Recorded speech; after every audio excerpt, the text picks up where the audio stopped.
Preliminary issues.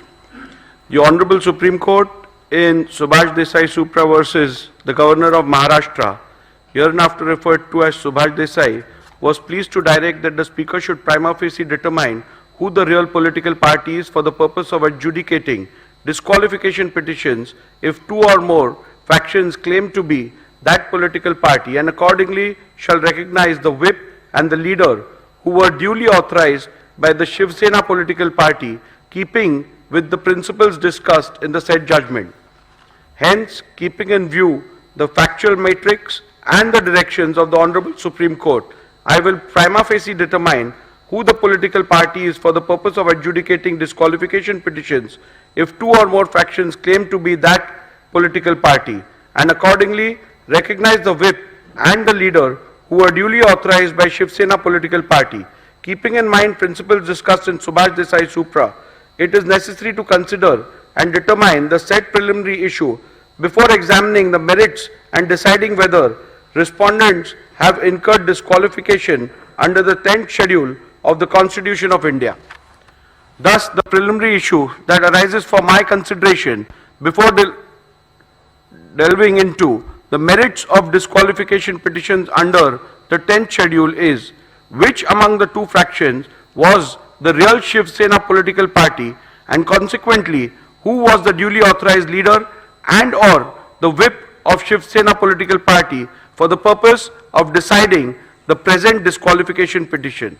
The other issue framed for my consideration in this group of disqualification petition is whether the respondents have incurred disqualification in terms of paragraph 21A of the 10th schedule of the Constitution of India on account of their alleged acts and conduct.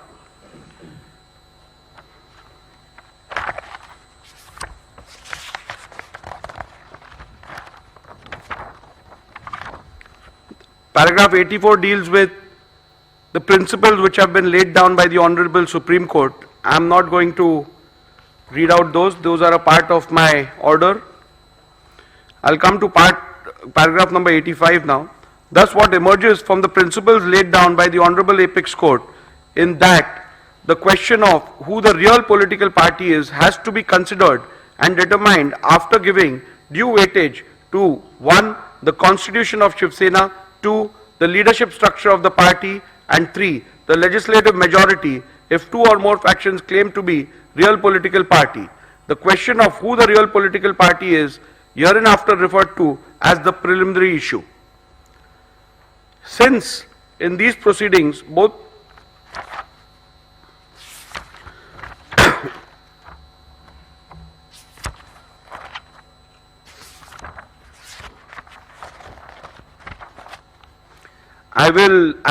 in the previous paragraphs I have recorded the submissions made by both the parties. I will come down to my observations and conclusions with regards to the preliminary issues. As stated earlier, the decision of the preliminary issue has to be taken after careful analysis of the Constitution of Shiv Sena, the leadership structure of the party and the legislative party majority. After having heard both sides on the above aspect, I now propose to proceed to record my observations and finding on the preliminary issue. As is evident from the submissions of the parties, there is no consensus on the Constitution submitted to the Election Commission of India with consent of both the factions. Likewise, the parties have different point of view on the leadership structure which has to be taken into consideration. The only aspect which is undisputed is the majority in the legislature party. Hence, to embark upon the finding on the preliminary issue, I will have to decide the relevant constitution which has to be taken into account. 2. the leadership structure which existed before the dispute arose. Further, it will also have to be determined as to when the rival factions emerged. Petitioner's assertion that the Constitution of the year 2018 is the relevant constitution which has to be taken into account for the purpose of determining the preliminary issue is based on the submission that 1. the 2018 Constitution has to be considered as both the parties have relied upon the 2018 amended Constitution and acted thereupon. 2. The Election Commission in its order dated 17/2/2023 in dispute case number 1 of 2022 has held that both the parties were aware of the 2018 amendment, and thus the said constitution of 2018 has to be taken as the constitution which is done with the consent of both the factions, as the said constitution of 2018 was never disputed prior to the initiation of these disqualification petitions, and the same was never challenged. 3. Respondents have themselves admitted and relied on the said constitution of 2018. And 4. The statement of Sri Yogesh Kadam that the filing of 2018 constitution along with the respondent's reply was a mistake done by the lawyers cannot be accepted, as the said statement is an afterthought and done only with the intention to mitigate the damaging statements made by Sri Dilip Lande. To the contrary, respondents have asserted that the constitution of the year 1999 has to be the one which has to be borne in mind, as according to the respondents, the constitution of the year 2018 was never submitted to the ECI.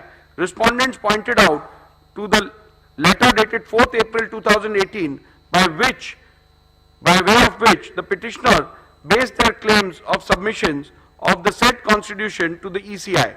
By pointing out to the same, respondents submitted that both the said letters do not mention anything about the purported amendments to the constitution or submission of the same thereof to the ECI.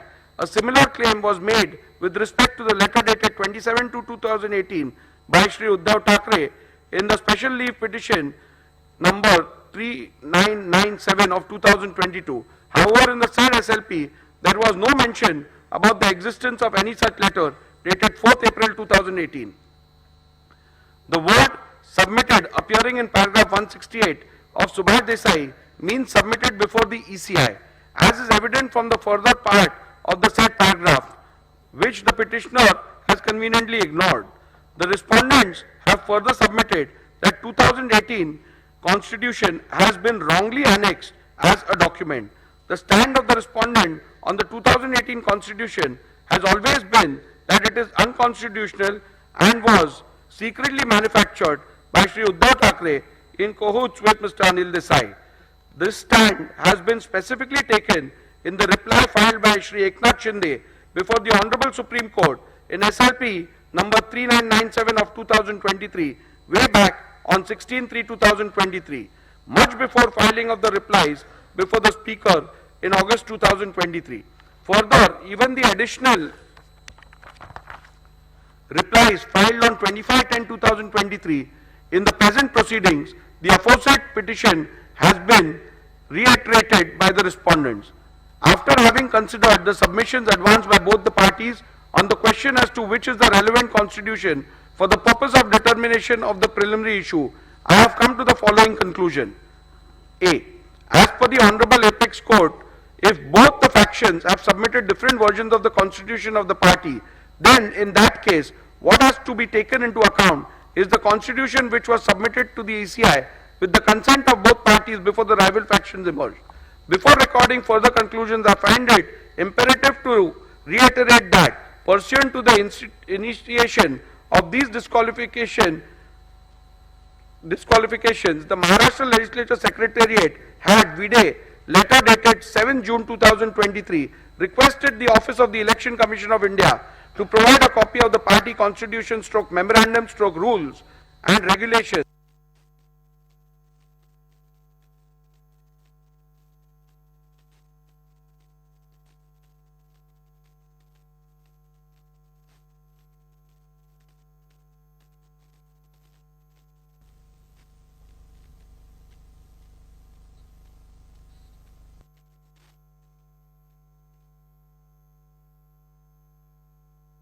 shivsena as available on the record of Election Commission of India.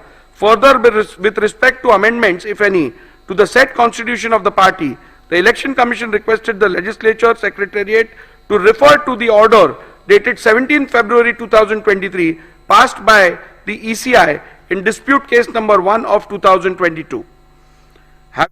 Dated 17 February 2023 passed by the ECI in dispute case number 1 of 2022.